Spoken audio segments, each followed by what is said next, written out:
que alegria a gente poder declarar: posso ser feliz. E aqui nós estamos para dizer isso: você pode ser feliz. E eu tenho certeza disso, você que talvez está na dúvida ainda. Olha, a dúvida, de uma certa forma, ela é cartesiana, quer dizer, duvido, penso, penso, logo existo. Mas ficar demais na dúvida pode te fazer um mal muito grande. Tem muita gente que fala assim: ô padre, mas tudo corre errado, não nada. Mas espera um pouquinho, faça uma revisão da sua vida, vê se você não está segurando os seus desejos demais. O que torna você infeliz? O desejo. A gente deseja demais. Eu acho que a gente deveria ter vontade. Vontade é algo consciente, o desejo é inconsciente. Eu desejo isso, desejo aquilo, desejo aquilo. Quando eu vejo, eu estou numa angústia terrível porque eu não consigo ter tudo aquilo que eu quero. Mas eu procuro ter aquilo que quero, porque a pessoa feliz não é aquela que tem tudo fácil, mas ela torna as coisas felizes. Tudo que ela faz, para ela é momento de felicidade, até talvez aquele momento que não é muito significativo. Ela consegue transformar. Isso é importante para você, importante para mim. Quero agradecer a você, Diva Martins Moura, do Rio de Janeiro, que tornou-se sócia. Muito obrigado, viu, Diva? Que Deus abençoe você e toda a sua família, como você está pedindo aqui. E com certeza você receberá a revista Brasil Cristão, receberá os encartes que estarão ali justamente com essa campanha, O Perdão Cura. Leia, divulgue e depois, quem sabe, para os seus vizinhos você possa até falar: olha, você não quer ficar sócio dessa obra também? Vamos nos unir, é a corrente do bem, né? Porque a corrente do mal também existe, mas a corrente do bem. Eu não acredito no mal, eu acredito sempre no bem. O mal é a ausência do bem, porque senão Deus seria ambíguo, né? Deus não é ambíguo. Quem é ambíguo é o homem. O homem é que faz a ambiguidade existir. Deus ama plenamente, simplesmente amor. O homem é capaz de gerar. É como o lixo. A gente é capaz de gerar lixo também. Eu ando na rua, às vezes eu vejo quanto lixo que o homem é capaz, toneladas de lixo. E se ele deixa lixo orgânico, o que acaba acontecendo? Gera vidas ali. Vidas, lógico que não são vidas benéficas, mas nocivas, como micróbios e as doenças que vão se proliferando. Deus não criou a doença. A doença foi criada por nós homens. É isso que é duro. E depois a gente quer que Deus nos livre da doença. Mas, espera um pouquinho, você que criou, você que está doente, você que não perdoa, você que não está amando, você está vivendo uma vida insignificante, não está conseguindo dar conta da sua existência, é desobediente, insiste em viver a sua mágoa. É a sua escolha. Então reveja seus conceitos, faça novas escolhas, joga fora que está te prejudicando. Ou melhor, eu diria assim, não joga fora não, porque agora a gente pode reciclar tudo, né? Então recicle as coisas. Vamos ver o que dá para ser feito e transformar. O papel de ressignificação, de transformação que compete a você que crê, você que espera, você que investe na vida, você que é um filho ou uma filha de Deus. Muito obrigado, viu, Diva? Eu gostaria de ler algumas interações aqui, enquanto nós depois vamos chamar o VT, que é a segunda parte, né, daquela psicóloga falando, que eu acredito que isso ajuda muito a gente. Quero registrar as intenções do Nelson Marcos Muniz, de Belo Horizonte, Irineu Malaquias Venâncio, de Congonhas, Minas Gerais, Cacilda Gonçalves de Lima, de Atibaia, São Paulo, Jaci Ferreira, de Campinas. Olha, as intenções de vocês estão aqui, eu estou visualizando, é que nosso tempo é corrido, acreditem, estamos orando por vocês e vamos encaminhar para as missas. Imaculada Conceição Silva, de São Paulo, Inês Pereira da Silva, de Cruzeiro, São Paulo, Rosalina Maria de Oliveira Gomes, de Extrema, Minas Gerais, Carlos Eduardo Carneiro, de Divinolândia, São Paulo, Atílio Benatti, de Canarana, Mato Grosso, e Rosana Aparecida Alves da Silva, de Itaúna, Minas Gerais. Então nós vamos deixar as intenções, daqui a pouco nós vamos para o nosso último bloco, e aí nós vamos fazer as orações, vamos viver esse momento de oração, porque nunca se esqueça, o que é oração? É ficar pedindo para Deus o tempo todo aquilo que Ele já sabe? Não, é estar em sintonia com Deus. Quando eu fico em silêncio, eu entro em sintonia eu sinto que a luz começa a dominar a minha mente, a minha vida, eu começo a tomar posse da vida, eu começo a refutar tudo aquilo que está me matando, deixando doente, tudo aquilo que está atrapalhando a minha existência, eu começo a refutar tudo isso e me envolver de uma certa forma na luz, porque Jesus me disse, vós sois a luz do mundo. Não esqueça disso, você não é trevas não, você é luz. O que está fazendo com a tua luz? Estamos tentando apagar? Ninguém consegue. Você que às vezes acaba vivendo na resistência. Então, vamos chamar o VT, depois nós voltamos para um pequeno comentário. Eu pedir perdão, eu tenho que ter a segurança da minha atitude, de que errei, né? Reconhecer que errei. E esse é um processo às vezes doloroso, porque a gente entende que o ser humano tenta agir sempre buscando o que ele julga correto. E aí aquela estratégia deu errado, né? O que eu achei que fosse certo não deu certo, não é certo às vezes também. Então, primeiro, eu preciso, sim, essa segurança, essa autoaceitação.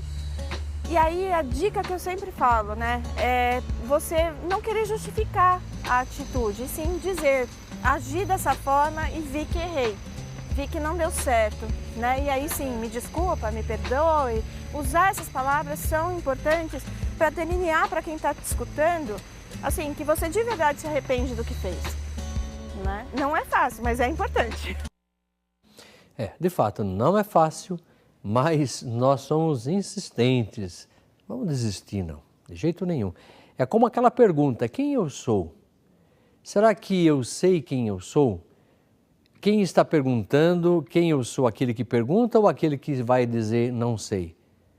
Quer dizer, quem eu sou, aquele que pergunta ou aquele que tem dúvida? Duas pessoas em uma. Eu mesmo pergunto, Paulo, quem é você? E eu mesmo posso dizer, não sei. Quem é? Com quem eu vou ficar? Com aquele que faz a pergunta, lógico. Quem sou eu? E vou perguntar o tempo todo, de maneira dinâmica. Eu consigo perdoar? É sinal que eu estou amando. Não me estou perdoando? Não me estou amando. Isto é fundamental para a minha vida. Aí depois eu não vou ficar reclamando. Porque se eu não perdoo, com certeza eu vou ficar sofrendo as consequências. Aqui no nosso material tem uma explicação de uma, eu não lembro aqui onde que está, de uma universidade dos Estados Unidos que foi justamente feita uma pesquisa científica sobre aquele que perdoa e sobre aquele que não perdoa. Aquele que fica resistindo, fechado, com rancor, como a adrenalina fica de uma certa forma que provoca raiva, esse sujeito fica com uma vontade de pegar o outro, né, e faz um mal terrível.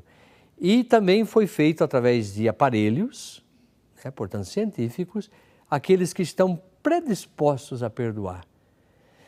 Estão mais tranquilos, mais relaxados e com esta vontade, no mínimo vontade, porque isso é consciente. Aí o aparelho indica novos tipos de ação, reação. O cérebro começa a funcionar de maneira mais oxigenada, mais serena, mais tranquila. Isso é importante. Senão a gente vai ficar fechado no nosso mundo e a gente vai vendo que a gente está tomando um veneno, né? Shakespeare que fala isso. Ter raiva é beber um veneno que você quer que o outro morra, mas quem está se envenenando é você. Shakespeare, hein? Olha quantos anos atrás. Então, para pensar, e aliás, eu posso falar de Jesus, Ele que ensina. Eu pergunto, Jesus já convenceu você? Ele é o Senhor da tua vida? Porque se Ele é o Senhor da tua vida, você deixa que o senhorio de Jesus tome conta de você. Aliás, nesse sentido de dizer, eu vou pelos ensinamentos de Jesus.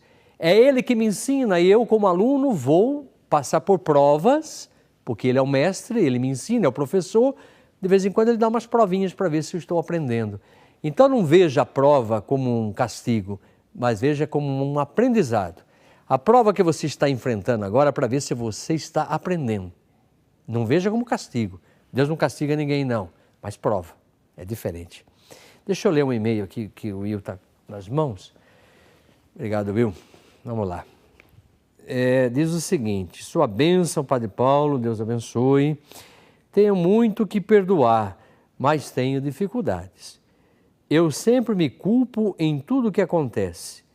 Com isso, não peço perdão que preciso.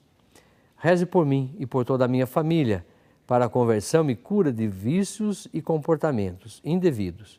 Agradeço muito a todos vocês e as mãos ensanguentadas que realiza muitas bênçãos em minha vida. Deus os abençoe sempre. É uma nossa irmã Ana Maria de Piranguinho, Minas Gerais. Muito bem, minha querida, olha, que Deus abençoe. Só o fato de você já escrever, novos indícios já estão surgindo, você está simbolizando já. Quando a gente simboliza, a gente não somatiza, quer dizer, a gente não faz sintomas. Então veja bem que interessante que você está falando aqui, ó, que você quer perdoar muito, mas tem dificuldade, mas não desista. Agora, não arrume o culpado, nem você é culpada e ninguém é culpado. Por que eu tenho que arrumar um culpado? Vamos trocar a palavra culpa por consciência. Tem muita gente com culpa aí, não, a culpa é punição. Quando estou me culpando, estou me punindo, estou me autopunindo ou punindo alguém. Agora, quando eu tomo consciência, eu me responsabilizo. Não, eu tomo consciência, eu não posso fazer mais isso. Eu vou fazer uma escolha diferenciada, não quero isso para mim. Aí responsabilizou-se. Responsabilizo-me e responsabilizo também outra situação pela qual pode ser muito plausível. Que Deus abençoe você e toda a sua família, que Deus ajude. Como é importante a gente receber esses feedbacks, essas respostas que vêm diante da nossa interação. Por quê? Porque a gente está interagindo, né? Eu estou interagindo com vocês. E como é importante vocês falarem, porque isso vai ajudando, a gente começa a tirar as arestas, talvez ajudar a Jesus tirar esse cisco dos teus olhos. Quando a gente tem um cisco nos olhos, nos incomoda. Como é bom a gente ver de maneira muito mais clara. Uma das coisas que eu faço muito na minha vida, quando eu olho para alguém e que talvez eu veja nela aquilo que eu não gosto em mim, porque a gente faz essa projeção o tempo todo, né? É inconsciente isso. Eu olho para aquela pessoa, mas eu estou vendo nela aquilo que eu não gosto em mim. Aí a tendência é fazer o quê? É refutá-la na minha vida. Então eu tomo consciência, volto, e aí eu me pergunto muitas vezes, como é que será que Jesus viria aquela pessoa? Quando eu estava recebendo a irmã aqui, quando eu estava ali atrás para recebê-la, eu estava falando daquela pessoa numa paróquia que eu trabalhei. Essa mulher era insuportável na visão de todos. Todo mundo criticava essa mulher. Eu falei, mas como que pode, numa paróquia, as pessoas destruírem essa mulher? Como que pode, num lugar onde eu vou aprender a amar, um fazer fofoca do outro, destruir? E essa mulher era o ponto de destruição de todo mundo. E ela era, de fato, uma pessoa muito difícil. Ela chegava na sacristia, uma pessoa amarga, uma pessoa terrível. E um dia eu chamei para conversar. Eu falei, vamos conversar um pouquinho? Mas o que o senhor quer falar comigo? Eu falei, não, fica calmo, vamos conversar. E ela sentou à minha frente, eu falei, fala um pouquinho da sua vida, da sua história, eu queria te conhecer mais. E ela começou a falar, ela precisava de alguém que a ouvisse. Porque muitas vezes, meus irmãos e irmãs, a gente ouve, mas não escuta. E a gente precisa escutar os outros, sem dar palpite. Palpite todo mundo tem, não funciona. Deixa as pessoas se descobrirem. Por que a gente tem que falar, faça assim, faça assim, faça assim? Como a gente tem resposta para todo mundo, mas não tem resposta para si mesmo. E na medida com que eu falei com essa mulher, ela contou a sua história de vida, eu vi que era uma história sofrida. Ela tinha uma filha que havia falecido de câncer, tinha um neto que estava nas drogas, isso fazia sofrer, ela não sentia que a oração era atendida, ela era muito maltratada na comunidade, ela insistia em estar ali porque ela parece que tinha o prazer também de pisar nas pessoas, engraçado isso. Havia uma troca de violência, não era uma troca de amor. E a partir daquele momento com que eu ouvi a sua história, comecei a repensar de uma maneira diferente e fazer com que, no bom sentido, as pessoas também fossem influenciadas pela minha nova maneira de olhar. E as coisas mudaram. Até a minha casa ela começou a frequentar, que coisa interessante. Então, você tem que olhar de maneira diferente e dizer como é que Jesus olharia, para que você também possa olhar, sem preconceito, sem maldade, aquelas coisas todas. Eu acho que isso é a melhor coisa. Se eu entro na paróquia, na minha comunidade, onde devo aprender a amar, onde devo estar aberto à palavra e, portanto, me alimentar da Eucaristia e viver com preconceitos, com maldade? Não vai me ajudar. Vai me fazer doente, cansado. Então, não vale a pena. Dentro aqui dessa nossa campanha, o Perdão Cura, tem uma parte aqui que diz o seguinte, olha que coisa interessante. Compreenda que perdoar não é esquecer. Era aquilo que eu estava falando. É lembrar do que aconteceu sem sofrer. Olha que coisa interessante. É lembrar do que aconteceu sem sofrer. Eu diria assim, tirar todo o sofrimento daquela lembrança. É uma lembrança, veio, tá bom. É tornar a ferida que sangra e dói só uma cicatriz. Imagine lembrar do fato que magoou você sem sofrimento, ódio, sem raiva ou desejo de vingança. Isso é perdoar. Então, perdoar não é esquecer, mas é não ter ódio, raiva, desejo de vingança. É ter a lembrança. Eu vejo aquela cicatriz que ali ficou, a ferida, ela foi cicatrizada verdadeiramente. Senão, a gente pensa que está cicatrizada, está uma casca. Você levanta a casca, começa a vir o sangue novamente, a ferida doer e assim por diante. Não, precisa cicatrizar. E para cicatrizar uma ferida, o que você tem que fazer? Cuidar dela. Lavar bem direitinho, cuidar com carinho. E, portanto, fazer com que a sepsia tome conta, quer dizer, limpar a ferida, mas limpar o coração acima de tudo. E a gente só consegue limpar o coração com amor, se não tem a menor dúvida. Se eu fecho na minha vida, se eu fico fechado na minha vida, se eu estou fechado, amargurado, aí eu vivo no meu desejo. Torno a dizer, guarda isso para você. Por que sofro demais? Porque desejo demais. Para de desejar. Começa a viver mais à vontade. A vontade é mais consciente. Precisa dominar um pouco o seu inconsciente. Porque senão você vai ser vítima de si mesmo. Quer dizer, você vai ser um refém de você mesmo. Você vai ficar fechado no seu mundo e vai ficar culpando os outros da sua infelicidade, quando você é que está deixando os outros ter influência sobre você. Isso não é bom. Então, que Deus nos ajude e que essa campanha seja vivenciada por todos nós, com muito empenho, com muito carinho, porque eu estou aplaudindo toda a equipe que pensou nisso, porque, de fato, a palavra perdão, ela vem de Deus também. Deus nos perdoou porque nos ama. A maior prova de que Deus nos ama foi dado o perdão lá na cruz. Essa é a maior prova de amor. Olhe para a cruz, o quanto eu te amo. E foi para te resgatar, para acabar com tudo aquilo que te fazia doente. Vamos pensar nisso. Quando você tem o crucifixo, que muita gente nos acusa, vocês mantêm esse instrumento de morte? Não. Eu tenho esse instrumento só para lembrar o quanto eu sou amado, quanto eu preciso me amar e quanto eu preciso amar meu irmão. A cruz mostra que eu sou um cristão e que devo viver o amor e, consequentemente, o perdão. Mantenha a cruz diante de você, não como um instrumento de morte, mas como um instrumento de vida. Somos amigos da cruz e não inimigos da cruz de Cristo. Então, que Deus nos ajude. Vamos fazer um pequeno intervalo, voltamos logo em seguida.